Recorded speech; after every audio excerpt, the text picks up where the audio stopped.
রাশিয়ার president Vladimir Putin 2 দিনের সফরে ভারতে এসেছেন। দুদেশের মধ্যে বাণিজ্য সহযোগিতা বাড়ানোই এ সফরের মূল লক্ষ্য।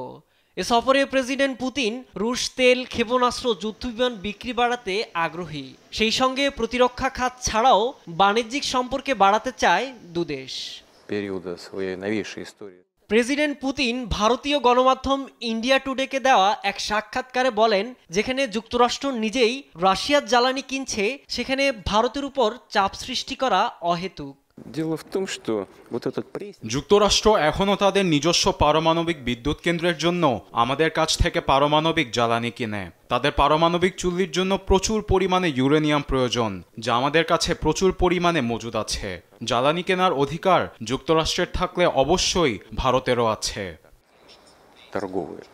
2023 সালের মধ্যে দ্বিপক্ষীয় বাণিজ্য $100 বিলিয়ন উন্নতির লক্ষ্যের কথা জানান প্রেসিডেন্ট পুতিন। তাদের বাণিজ্য 2021 সালে প্রায় $13 বিলিয়ন থেকে 5 গুণেরও বেশি বেড়ে 2024-25 সালে প্রায় $69 বিলিয়ন পৌঁছেছে, যার পেছনে বড় নিয়ামক ভারতের জ্বালানি আমদানি। আমরা কখনোই কারোর বিরুদ্ধে নই। আমাদের নিজ নিজ স্বার্থ রক্ষা, অর্থাৎ রাশিয়া ভারতের স্বার্থ রক্ষার লক্ষ্য নিয়েই কাজ করছি।